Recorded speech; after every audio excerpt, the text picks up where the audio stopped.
Welcome to Facts TV News, where everything is true. Holland Bamboo Main Road partially blocked following flooding.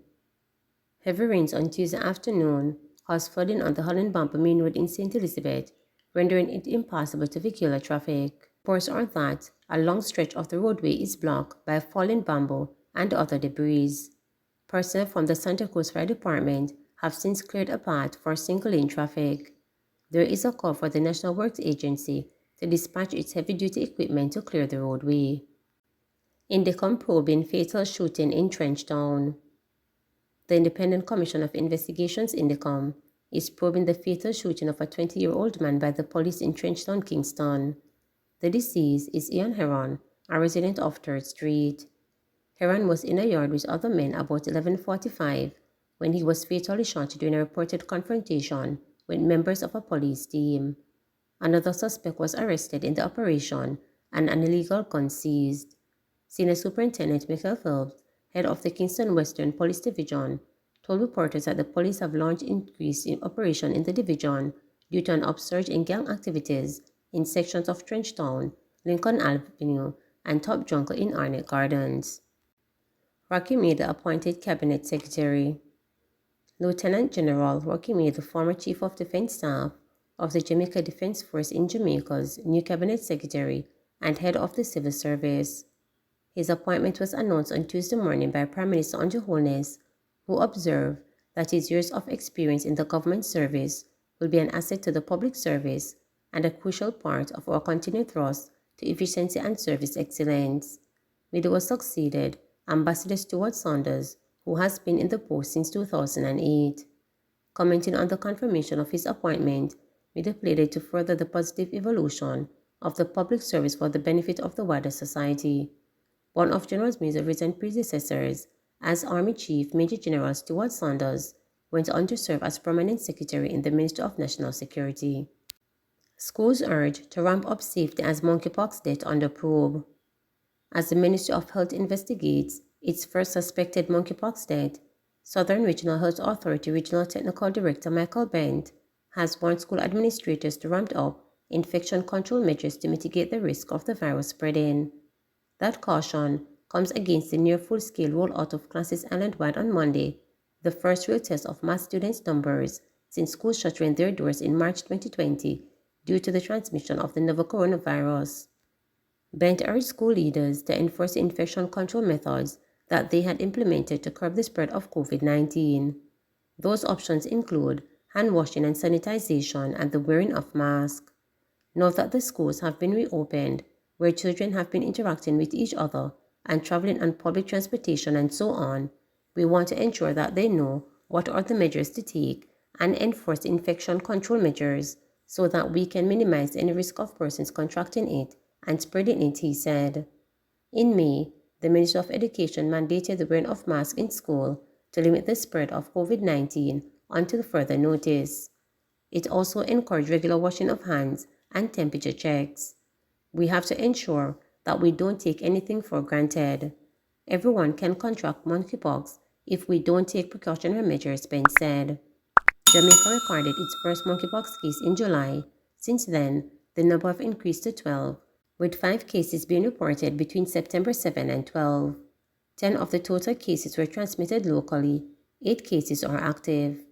Monkeypox is transmitted through direct contact with monkeypox rash, scabs, or body fluid that a person with the virus. Risk of contraction is increased with the touching of objects, fabrics, and surface that have been used by someone with monkeypox. Infections may develop after contact with the respiratory secretions of someone with the virus. The virus can also be transmitted through intimate contact. These include oral, anal, and vaginal sex or touching the genitals or anus of a person with monkeypox. It can also be transmitted through hugs, massaging, kissing, and prolonged face-to-face contact. The SRHA, which covers St. Elizabeth, Manchester, and Clarendon, is embarking on sensitization campaigns in major towns. Those towns include Junction, Santa Cruz, Christiana, Mandeville, Maypen, Chapelton, Spalding, and Frankfield. Community health aid workers and health education officers will be present in high-traffic areas handing out flyers and interfacing with the public. Busmen demand amnesty in talks with Shaw, says cops. After 2 consecutive days of protest action, transport operators who ply section of St. Andrew West Rural have called for a traffic ticket amnesty and have pleaded to hold police and other state authorities accountable after hearing grouses at a meeting on Tuesday. The busmen operating on the Golden Spring to Halfway Tree route withdrew their services on Monday and Tuesday, causing chaos for thousands of commuters who were left stranded in Halfway Tree, Stony Hill, and other areas. The transport operators had wide-ranging causes, including poor road conditions, police harassment, a desire for increased fares, and the removal of at least 6 bus stops along the route following the expansion of Constant Spring Road. During their second day of strike action, a meeting was convened with Transport and Mining Minister Audley Shaw, Transport Authority officials, Traffic Chief Assistant Commissioner of Police Gary Mackenzie, Hector Newman, President of the Transport Operators Development Sustainable Services, and other stakeholders. Following the meeting, Newman told reporters Tuesday that the operators were pleased with the discussions and we were told their issues would be addressed. The meeting went well. Scores of bus operators were in attendance. Some of the issues they were looking at were the issue of tint and whether buses should be recorded for having tint because several buses were wrecked last week, Tuesday, by police, so we look at that and we came to understanding that the buses should not be recorded for tint, Newman said.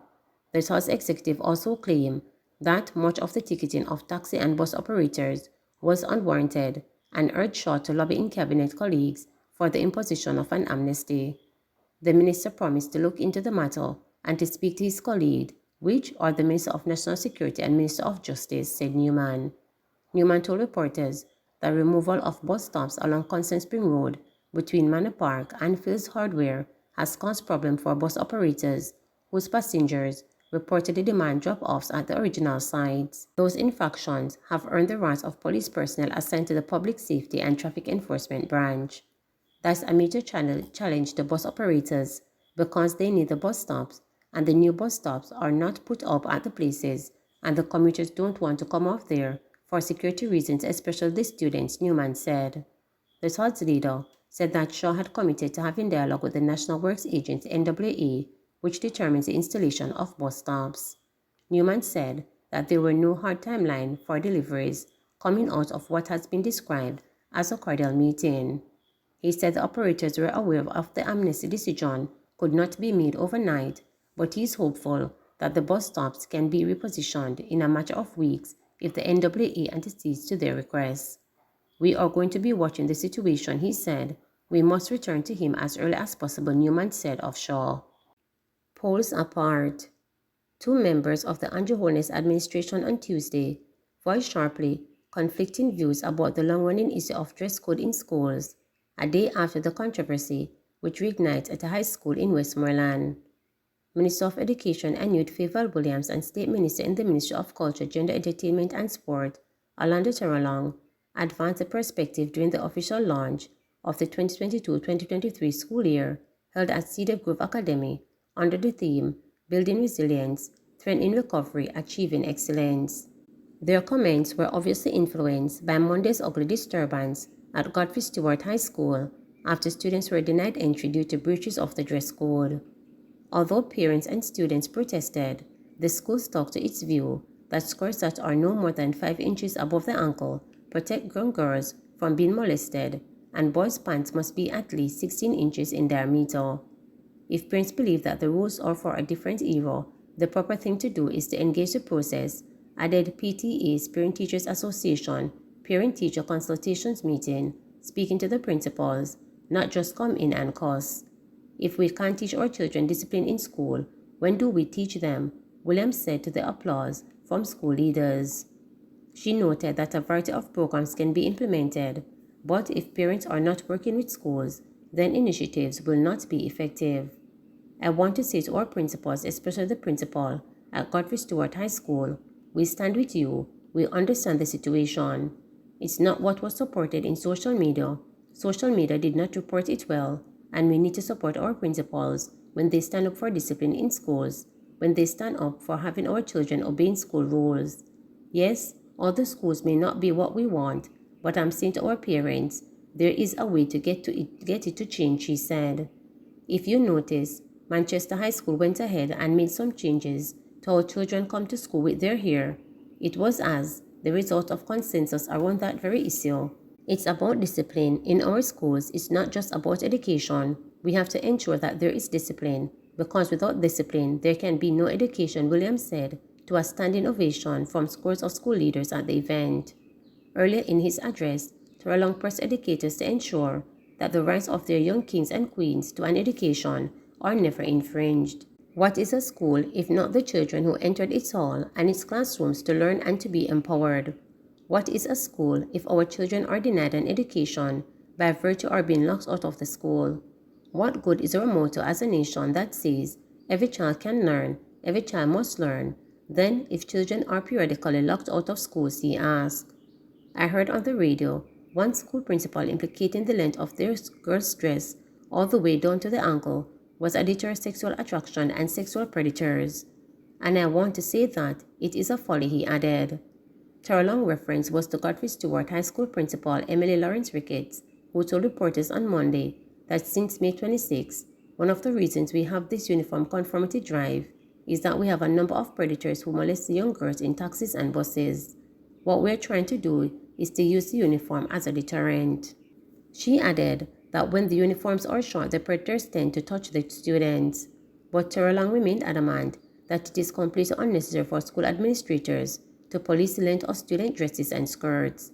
It is also folly that we police black hair and seek to control every single curl or knot of our beautiful black hair.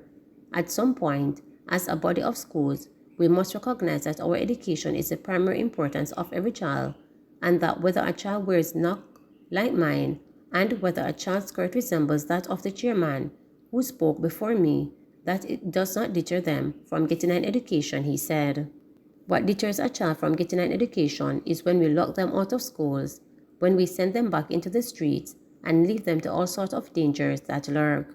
Sometimes parents are not home because they are working. What then are we expecting our children to do? How safe are they? The safest place for our children is in our schools. At some point, we have to call a spade, and it's not about administrators who do it, Terrelong said to Applause. Arguing that rules must be fair and practical, he said excessive use of power makes a rule oppressive, and at some point, we have to grab the bull by the horn and say enough is enough. Please remember to subscribe, like, share, and click the notification